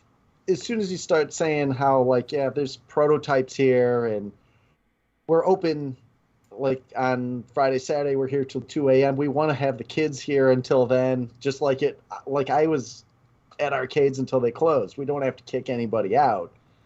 And everybody seems to get it. It's just kind of that uninformed, like, hey, let me give you my 2 cents. And yeah, it's just like you take it for what it is. They're trying to be helpful, and they just don't know the ins and outs of it all. On the flip side, has anybody ever given you a suggestion and you were like, oh my gosh, that is a great idea? No. Go ahead. And most of the stuff, like people come to us and be like, oh, you should do console games. And it's like, yeah, we did that 13 years ago and did it for years and we want to do it again. But there's 10 years of stuff that have happened that made us not do it anymore, but we'll get back to it. And yeah, like our biggest challenge is it's time. There's people at the arcade that want to talk to like me or Waffles or GGA Jeremiah, and it's like because there's so many businesses and so many things going on, there's just not enough time to go down and talk with everybody. And it's so humbling that people are traveling in and they want to meet us. It's like that side of it is crazy because it's an arcade. I'm an arcade owner. Like there's no smaller thing in the world. Like yeah, but you're like legendary, like the John's Arcade tour that's so old now, which by the way I filmed. I always like to say that. I don't know how that came up. We haven't talked about that since like first season. Yeah, well, that was fun. So that's funny. Yeah, there are some definite legends in the crews of the arcade world, and I think Walter has tried to immortalize every single person that has contributed in any way by giving them a baseball card and lifting them up and make them feel good about what they're doing. But certainly that's why you're on the show, is because you're one of the guys, first of all, just hang out, have fun, but also like you did something cool. You did something special. So thank you. And you got this, how many games you got now? We're at 933. Oh, good. Yes. Jesus. That's a lot. It's a few. Do you want to buy some more? Oh, go ahead. Do you want to buy some more? I have some in my garage and some I'm storage. We're picking up 2 tomorrow. Nice. Do you have a Nintendo Hellifier yet? Hellifier? No. Oh, see, room for expansion. Nice. There's always more we need. You need an off the wall. The Senti. That's one thing I did not talk about. I am selling a bunch of games, and I have a particular buyer possibly lined up for a couple of games. So, see, I know there is one. Which one's that? Oh, there it is. Do you, Doc? Do you have an exterminator? I do. Oh, nice. Yeah, everybody should have an exterminator. Yeah. Aw. Love it. Such a great game. I was fortunate enough to go over to Jeff Lee's house and see all the claymation stuff that they filmed to make the game. So. Oh, that's cool. Oh, wow. Doc is part of the reason I have an exterminator. Oh, there was a exterminator with it's like Marvel vs. Capcom at a local auction, and I sent a picture of it to him and said, "Hey, should I get this?" And his response was, "There's no way you'll find all the stuff for that. It's freaking impossible. We've been working forever." And then like a year later, one came up for auction complete. I was like, "Done! I'm on it." So see, I think that's part of Bryan's goal, is to just undercut anybody who has made it a challenge. That's what's driven. Like, you got to put those out there. George Petro, we had just gotten a wooden blaster, and like, how rare is that? George Petro comes in and he's like, "You've got a wooden blaster, but you don't have a splat." And it's like, okay, yeah, I don't have a splat. Okay, so then it became the goal. It drove me, and I'm so grateful that George Petro pushed me like that. Once we got our splat, he came in, and he was so helpful in getting it all built up and looking nice, and he gave us an original NOS control panel art piece and an original marquee. He did so much to help this all come together. And as soon as he came out and saw it, he's like, "Wow, that's pretty impressive. You've built up a splat, but you don't have an Inferno." Oh man, he had to one up it. Oh man. And he's did it after that, and he came back. He saw the Inferno. He gave us the original Williams side art. He let us scan all that in and really helped the whole project come to fruition. Came in and saw it, and then he gave us the next challenge. And it's like, that's the stuff that just drives me. I just love that stuff so much. I'm so appreciative of the stuff that when people say you'll never do this. Nice. Showtime. There's a guy who had the Contra Evolution original hardware, and we've got so many Contra fans at the arcade. Pete Hahn, who has the world record, plays a huge Contra fan, and saw Contra Evolution and found out it had real arcade hardware for it, and contacted the only person that had one. And I'm like, I'll give you 10 grand for the board right now. Wow. And he's like, "You'll never find one." He's like, good luck. You'll never find one of these. He's like, I'm not selling mine. Konami can't even find one. There was 50 made, only released in China, and you'll never find it. And that just kind of started the whole, okay, well. Challenge accepted. Yeah. Challenge accepted. And now we sold one.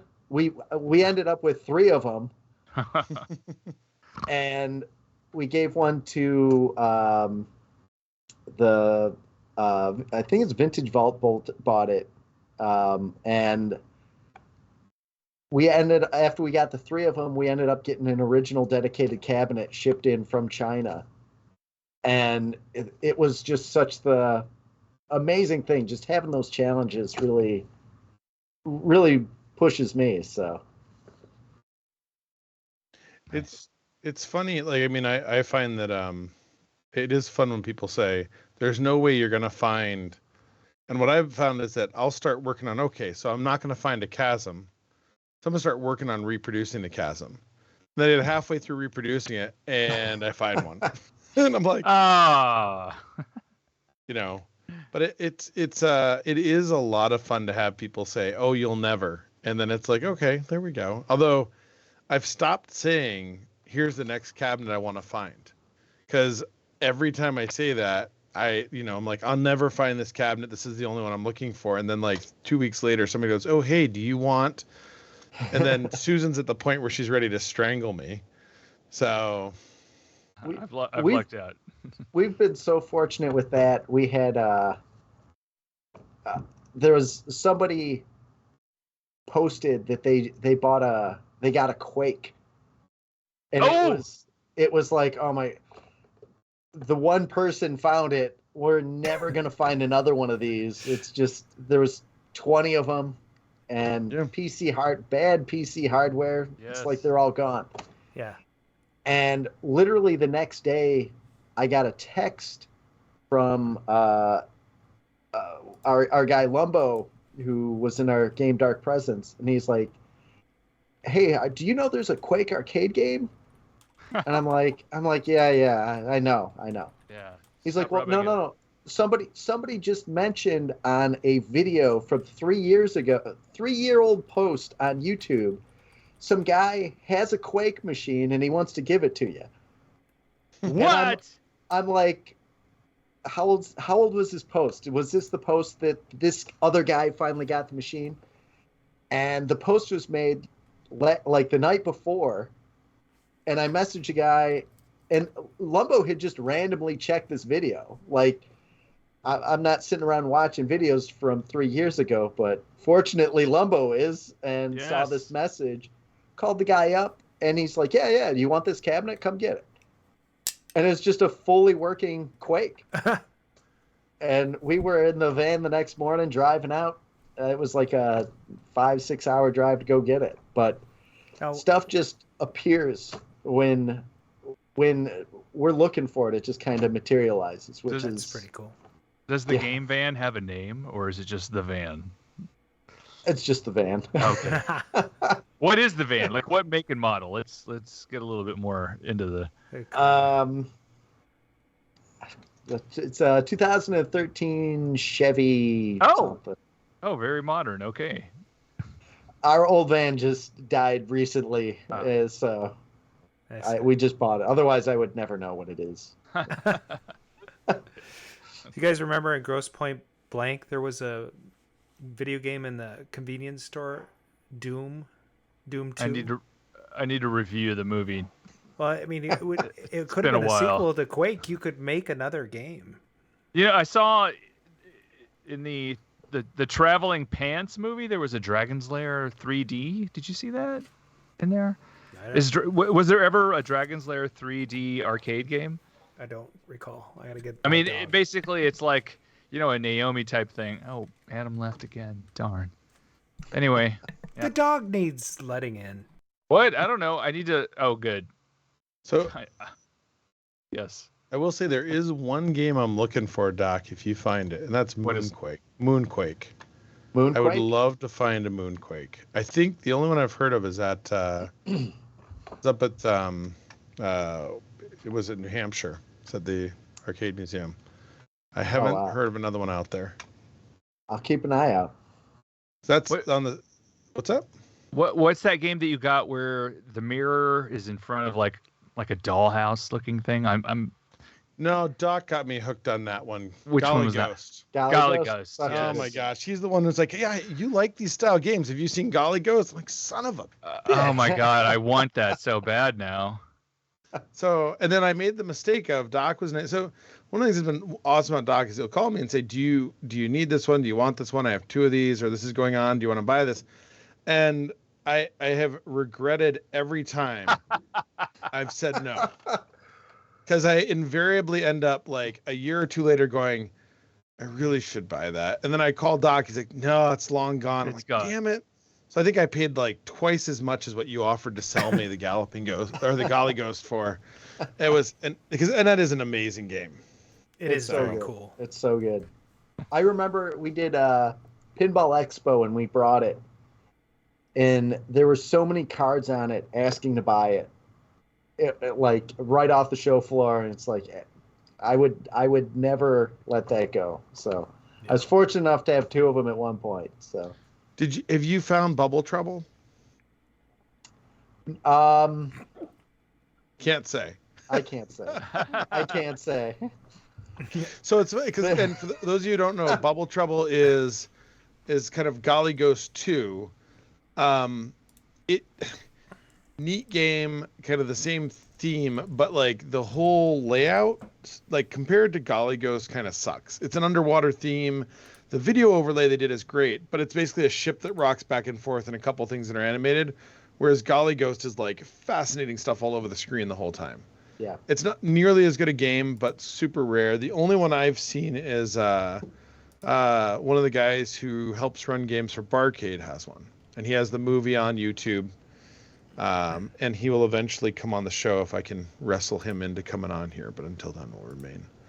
But Mr. Anderson. It's a neat one. So what's the game? Is there a game, pin game or whatever that like what is the most exciting one that you've gotten? Oh, that's hard. Like the R360 was huge. Literally. Yeah. Physically. Do you have to have a waiver for that game? No. Most people they get spun around once or twice. Like they'll hit the stop button if they think it's going to be a problem. So yeah, people are more worried about that than they should be. We got it's pretty well built, so it'll stop before it cuts anybody's arms off or anything if they. Right. That one's right by the front, isn't it? If I remember correctly, or. No, the R360 is in the back expansion area. It has its own little room. We're moving Galaxy Force back there, and we're completely rebuilding this Thunderblade that'll go in the same little room. So nice. Oh, nice. Cool. I love Thunderblade. Dang. We got ours. It was part of the first 114 games that we picked up, and 13 years of abuse on it. We've rebuilt it twice, and this time it had just been completely trashed. And fortunately, a friend of ours, we bought this guy Jonathan, who we've bought maybe 150 games off of easy, and he had this old rusted out one, and he literally sold it to us. He ran it through a car wash. He put it on a trailer and just took it through a car wash before he gave it to us. And fortunately, everything in it cleaned up perfect. Me and our master tech, Doug Fox, are just putting the final touches on it. And we took it down to the Galloping Ghost garage and had everything sandblasted and cleaned up. And it lives again. So cool. What's the craziest damage anybody's ever done to a machine? Oh no.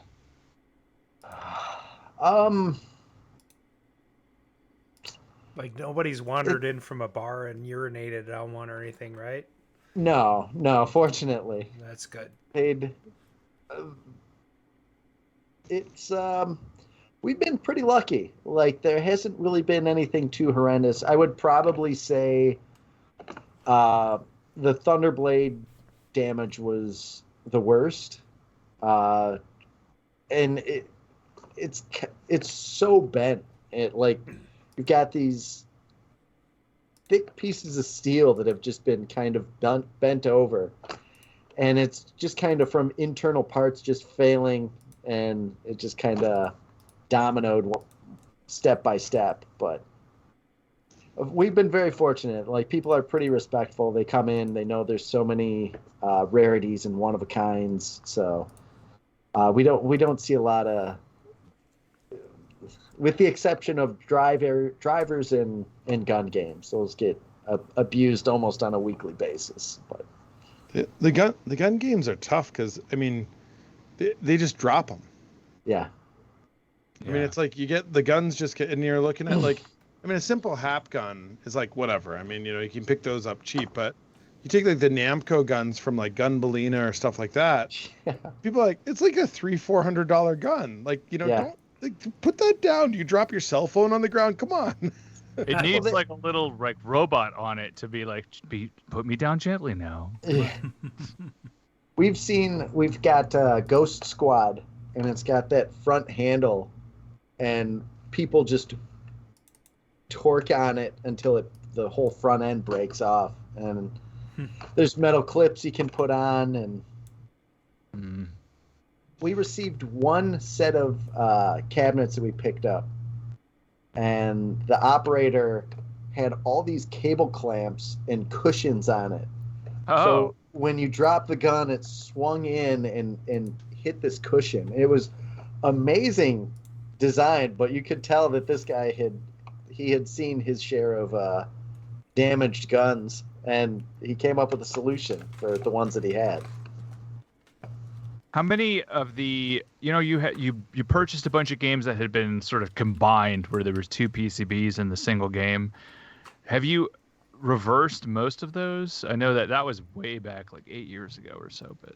Well, we were doing that, making 2-in-1 cabinets that both boards were constantly running, everything original hardware. It just changed the audio, video, and the start buttons on this 12-pole 2-throw switch, and it helped for just like if we had Street Fighter Alpha and Street Fighter Alpha 2. Oh, for sure.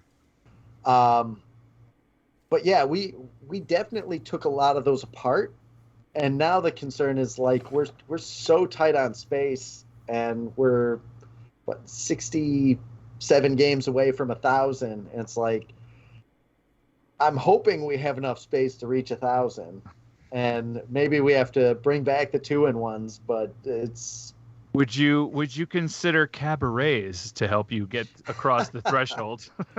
Whatever it's gonna take. Oh, dang! It's but it's for the most. I think we should be right there. Like I was so concerned about separating all the 2-in-1s, and when we did our last big expansion, I brought over like 20 games like that were going to each have their own dedicated cabinet. Mm-hmm. And we've got them all in the vaults, and they're set up ready to go. It's just like we had to pull a few back. We split up a 2, like Double Dragon 1 and 2 killed me that those were in the same cabinet. Well, and a lot of the ones you had in the same cabinet, they were, in all fairness, they didn't have dedicated cabinets. No. Yeah, they were conversions. Yeah, for sure. Yeah.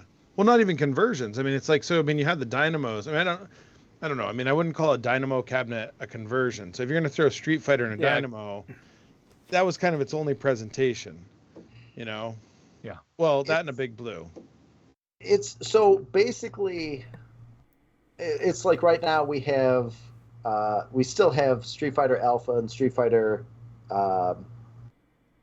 Alpha 2 in a dynamo cabinet, but in the vaults I have 2 dedicated Big Blue cabinets for them. So it's one of those. if we had unlimited space, everything would be even better, like in its original dedicated. But it's just a matter of time and space. So and big blues are awesome, but oh my God, there's a reason they're called big blues. Yeah, we've got, I think, 14 of them lined up, and it's such a beautiful presentation. I just can't wait to have every single one of them lined up. It's just again, it's the evolution of the arcade. It's been changing for 13 years and growing. And so one of the things we did with Starcade, which actually worked really, like I have 7 big blues, and they're all, 6 big blues and a Punisher.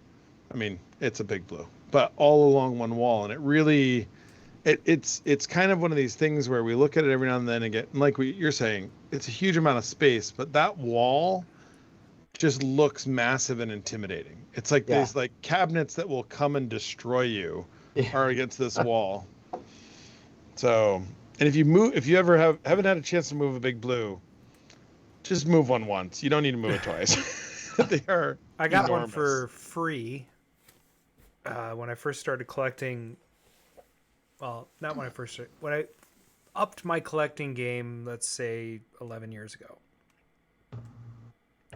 And I got it home, and I immediately sold it for $50. The big blue? Yeah. What?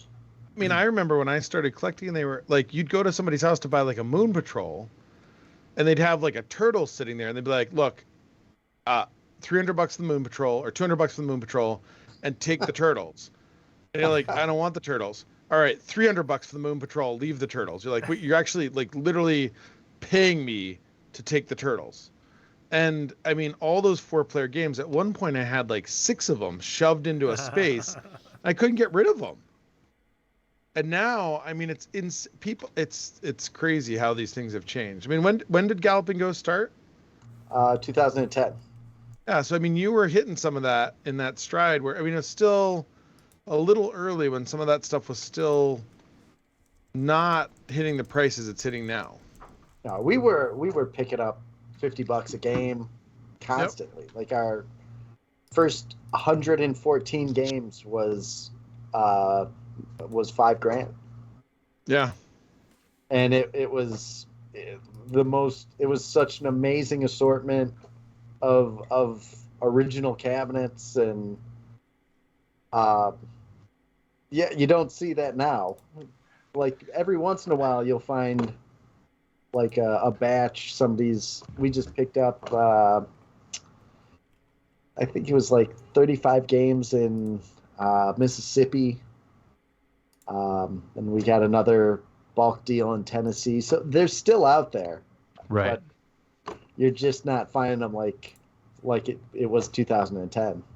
No, well, I mean, I remember that was back probably a few years before that.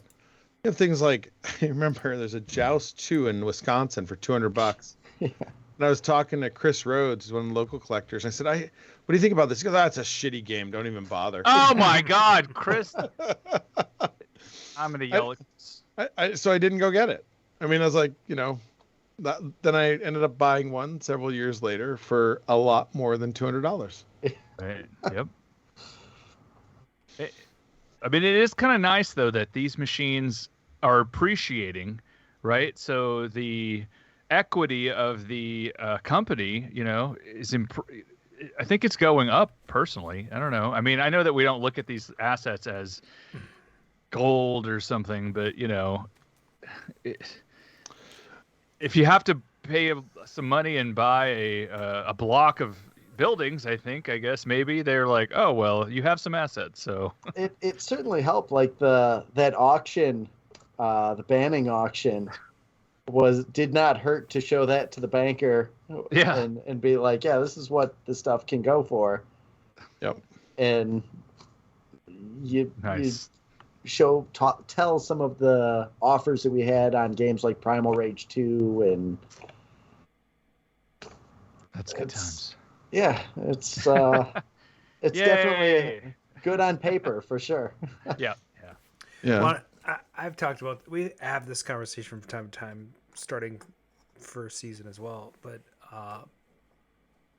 and I remember Dan Reed saying that they're just going to go up. They're just going to go up, and it's never going to stop. And I'm like, yeah, until we all start dying. So if you look at like the car market and, you know, collector cars and the baby boomers dying off, cars are getting cheaper. Not all of them, but a lot of them are. So I think there's going to be a bubble. I think there's going to be, and right now we're seeing it, you know, it's crazy. Like game values and board values are just astronomical compared to what they were 10 years ago. And right, but maybe let's just say it's a 20 or 30-year bubble. Yeah. That's fine. I'm okay with that. I would say, I mean, I don't know what you're seeing, Doc, but what I'm seeing is that we're a little down from what we were about a year or two ago. Not a lot, but there's more deals I feel like I'm finding now. It's like the whole pricing isn't coming down, but I'm finding a few more deals now than I was 2 years ago. Yeah, Mark and I are not included in this conversation because we don't have any sort of pulse on the arcade community. Although I have 140 games, so I don't have an arcade though. Why am I? I don't know about you, Doc, but I've been seeing. Well, okay, all right, guys. In general, well, no, I mean the person who's bought the most games in the last several years. Oh, what God, have you now noticed? He's This just is what I bragging. think has happened. Oh my God. Are you seeing that? He is, by far. It's weird. Like the games that we're going after, the prices of them are astronomical because they're so hard to find. There's so few of them. At the same time, you can still find, like, if I told you what we ended up paying for those Contra Evolutions, it was nothing. And you see people weighing in on, is this a good price for this game, or is this too much? And it's like, there's no real right answer. I remember we posted a Superman cabinet we had restored. We were selling it for somebody. And posted in the arcade market, and everybody's like, oh, I think we were asking $1,200 for it, which in the arcade scene, everybody's like, it's a $200 game. What are you doing? And the thing is, we posted in one Superman group, and it ended up selling for $1,700. It turned into this huge, everybody was fighting. Like, there's so few people that could probably weigh in on what a game is worth. Yeah. You see so many people saying, like, oh, this is worth $5. Like, nobody knows what any of this stuff is worth. It's just, what is one of the 5 people that are looking for the game, what are they willing to pay? One of the things I've seen happen recently is, and I don't know if it's spring or what, but there's a lot of people selling games right now. And some of them are common. Many are common, but there are a few good ones mixed in. And the prices are actually not too bad right now. So I've noticed that as well. But what do you say is an all right price? Because like 10 years ago, anything over $50 was if you're not getting a Joust 2 for $200, that was a bad deal then. Well, like one of our you're local buying a collectors. bad game. Like it's so subjective, and it's changed to where a Q*bert's worth $2,400 or whatever. Sure. It's just the ultra people that are deep into it. Yeah. Like the people who are selling, they're getting out, but are they just cashing in to get in on the feeding frenzy? They'll walk away with a ton of money. Sure. It's such a weird, nuanced subject. One of our local collectors has been selling off a couple of his games, and he's got a deluxe, Asteroids Deluxe Cabaret that's been restored, and it's just beautiful. $850. I think that's a good price. His Battlezone is $852. His Battlezone Cabaret, and I actually saw that, and I'm like, don't really need and that, but he does great work. So if you want a really nice game, and he puts the high score save stuff in there, he's got the multi game. So it's very, that's a couple $100 of parts that he's got into it, and hours and hours of labors. So, right. I mean, I paid $350 for my XD Crash, which is again perfect, and I think the XD price guide that John has is like $800 to $1,500. I know it's a simple game, but the cabinet is insane. Star Wars, $3,000 for an upright, $600. Oh my God, I have one in my storage. In the garage. Right? $1,000 for the board set. Oh my God. Yep. Yeah. $600 for a 1-up version. Oh my God. I mean that's their retail price. I mean and they can get it. They sell out like instantly. People just buy them because it's not just arcade collectors, it's Star Wars fans. Right. Same thing with Tron. Tron's astronomical. I mean, you got yours for it's all where you come into it. Like yeah. We just picked up a Starblade. Yeah. And an extra Starblade. And they were like, it's got to go. Like, we don't want it here. And it's just where you're coming into it. Yeah. Like, if we do sell it, then whoever gets it, like, we want to give them a good deal. But if they turn around and sell it, what are they going to sell it for? Because who sees where are you going to get a Starblade? You see the board go for $3,000 in Japan. Yeah. And what's a fair price? It's somewhere between nothing and $5,000. I will say, it is funny in Japan though, watching prices, because you look at like what a Donkey Kong goes for, or a pack board in Japan, and it's like $800. I mean, like the classic games over there, when you look at the prices, are absolutely insane. And then you get some regular, like some stuff that's rare here, but common over there. It's what you'd expect, but it's just kind of funny watching the prices sometimes. Yeah. Well, that was the big thing. It was when we were opening, the stuff that was high priced here was nothing over there. Yeah. And we were bringing in cave games and stuff that it didn't have that market here yet. And it's so funny watching it's a constant evolution. If something makes the radar and that's the new hot thing, it just the prices of it just go crazy. Yeah. And it's funny, we've been watching in Japan, whatever we put out on Monday will show up on auction shortly after at some absurd price. And it's like, wow, we literally just bought that from Japan at a quarter of the price, and now look what they're asking for it. Yeah. Because the game is finally getting some recognition and it's out there, and now people are looking for it. So I used to know this with John's Arcade. Is like, and he would put up a post of a game, like I just got this game, and all of a sudden it would go through the roof. So what killed me was I'd be looking for a game, and then it would go up on John's, and everybody goes, "Oh, we're gonna," and I'm like, "Son of a bitch!" Yeah, I know so many journeys like slip through my hands like water. Yeah, but were they brown or blue? They were always blue. But this is brown. This is brown paint.